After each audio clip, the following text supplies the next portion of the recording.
Hi guys, and welcome back to the Homesteading Housewife. Today we are going to do stuffed French bread, and I am so excited to share this with you all because it is such an easy recipe. It can be completely done with pantry items, so if you can meat or just stock up on canned meats or soups, this is a perfect recipe for you. So, right off the bat, I'm tell you what I'm doing. So I have some ground turkey because that's just what I had to use that was in the fridge. So I have about a pound of ground turkey and then a half of an onion. I would normally put a full onion in, but I'm going to use the other half in a different recipe.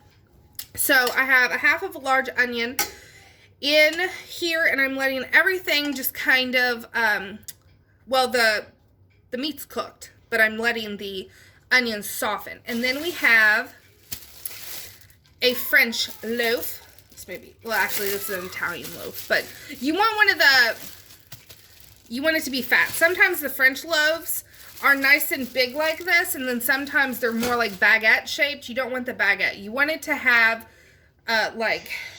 you want it to be a big slices. And then you can either use cream of chicken or cream of mushroom soup, or you can do what I do. So, I just wanted to go ahead and put that out there, that what I'm going to do next, you can completely skip, and I'll tell you when to stop, if you are using a cream of chicken or cream of mushroom soup, because I am essentially recreating the soup, but with heavy whipping cream, chicken broth, and seasonings. So, if you want to just use your cream of chicken or cream of mushroom, go ahead and throw in a can of it and do not add any liquid. It's just the can of the soup, condensed soup. So, once the onions are done, we'll continue. Okay, so once your onions and meat is done, go ahead and add a couple tablespoons of butter down. Again, if you're doing the cream of chicken, skip this part. But melt down your butter.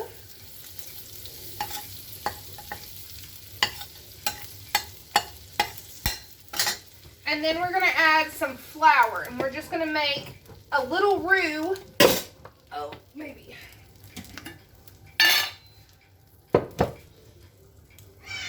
And you want a couple tablespoons.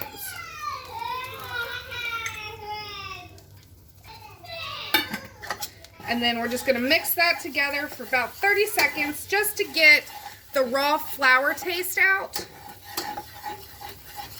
There's nothing worse than having a little raw flour ball that didn't get cooked.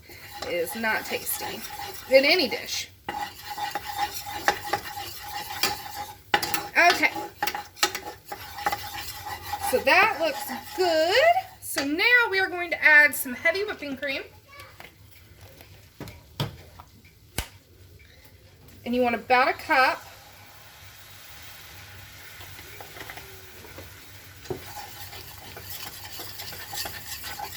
Mix that in. And you can use a whisk. I just didn't feel like grabbing one.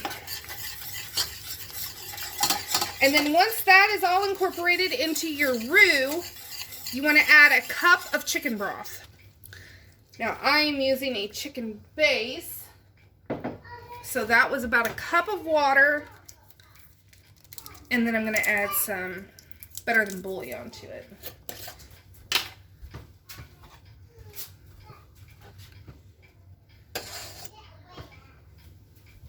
And then we are also going to add in some fresh thyme, about a tablespoon of that.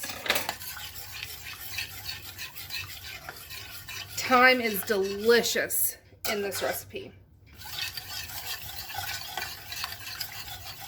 I am going to get a whisk.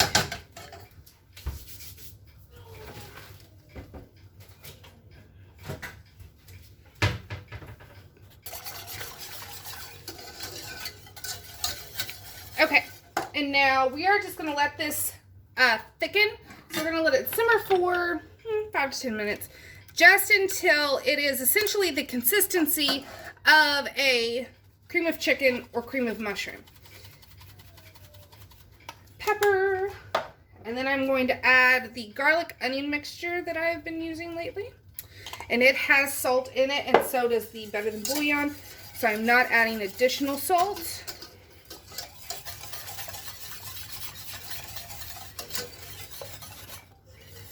Okay, so this went for about 5 minutes, and it is to the consistency that I am wanting.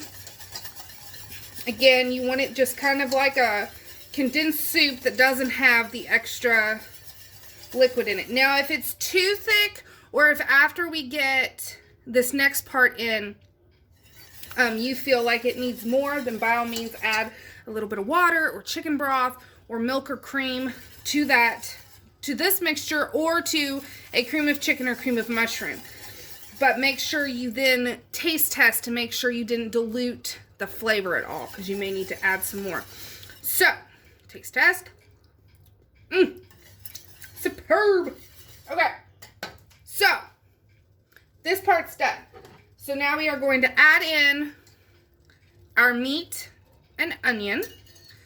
So if you were doing the soup, the canned soup, you would have just cooked your meat and onions, added the soup, and heated it through. So we can go ahead and turn this off. Yeah, this is perfect. Okay, so now let me bring you over here to the next step.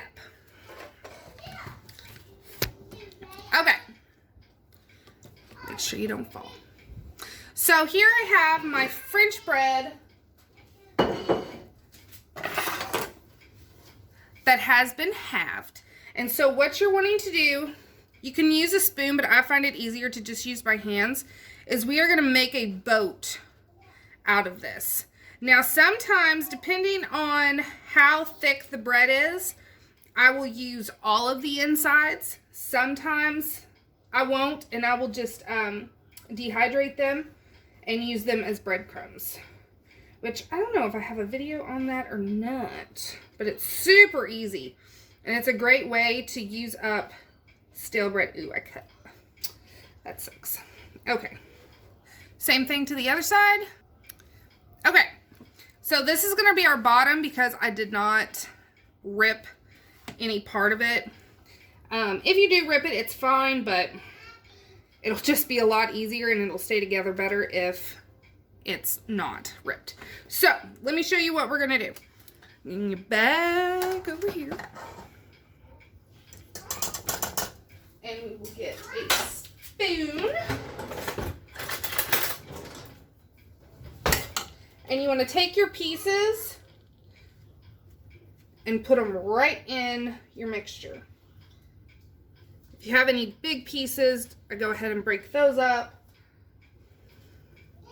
And I am going to use all of my crumbs this time because while this was a wide piece of bread, it wasn't very thick.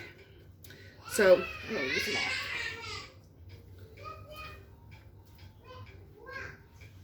all. Alright, mix all this together, get everything coated. So you can see it is a great cheap meal because you can use canned meat. You could even do this with chicken if you wanted. I haven't done it, but I don't see any reason why it wouldn't be delicious. Or roast beef, like leftovers, roast leftovers. And then use your canned soup, or if you're like me, just make it. Toss in an onion or onion powder, a couple seasonings, and get yourself a discount bread that's like 30 cents. I was about to say McDonald's, at Walmart. Okay. So you can see if I can do a close-up of this. You can see it is quite wet. It is a wet mixture. You don't want it super dry because this is going to cook more, obviously, when we put it in the oven. So go ahead and set your oven to 350 degrees. And let's put this bad boy together. Let's see if I can just... Oh, there we go. Perfect. Okay. So we're just going to pick which side you want to be the bottom. I like to pick the most sturdy side for obvious reasons. And scoop your whole mixture in there. Do a nice mounded layer. It does not need to be even with your bread, the top of your bread. It can be mounded because we dug both sides out.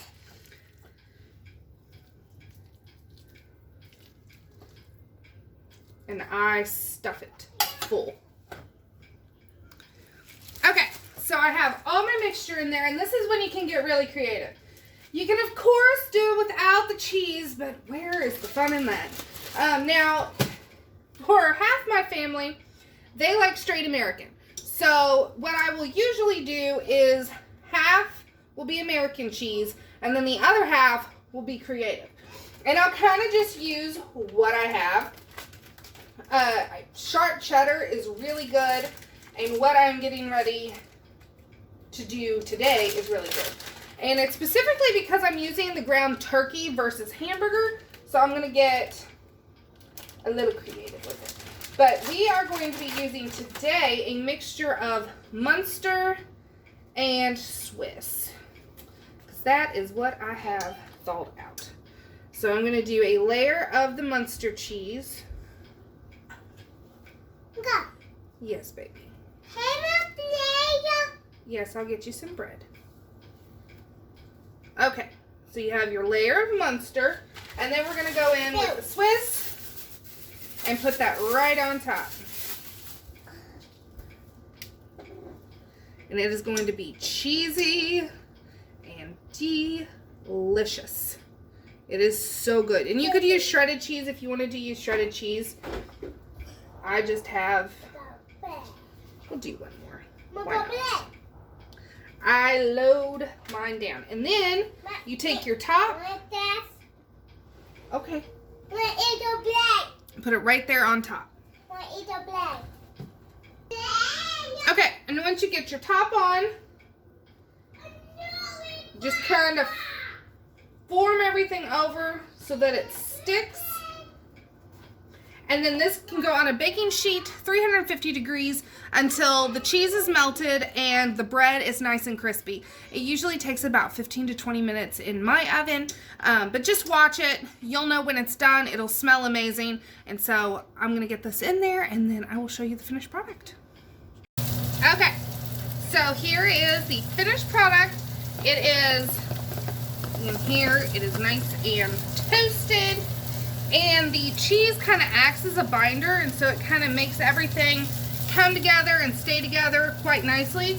And so I'll show you how I serve it. Ideally, you would want to wait about 10-15 minutes just to let everything set up and cool. I don't want to say cool, but set up so that it doesn't fall apart. But we're all hungry. So I'm going to go ahead and cut it for you as soon as I never have all my stuff ready when I need it ready. But let me show you how delicious this looks. It'll be way too hot to eat for you, but I'll show you what it looks like.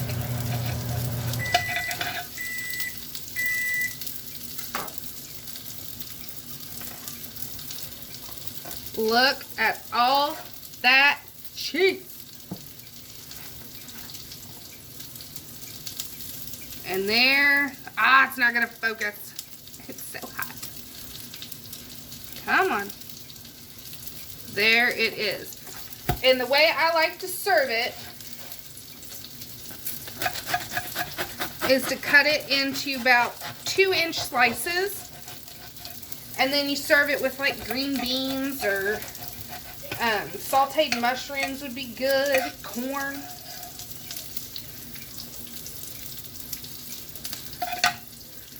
Hot. But there it is. So ideally, once it's not scorching hot, you have like your own little pinwheel type sandwich. But they're delicious. So I hope you enjoyed this video. I hope you give it a try for yourself, and I will see you all next time. Thanks for watching.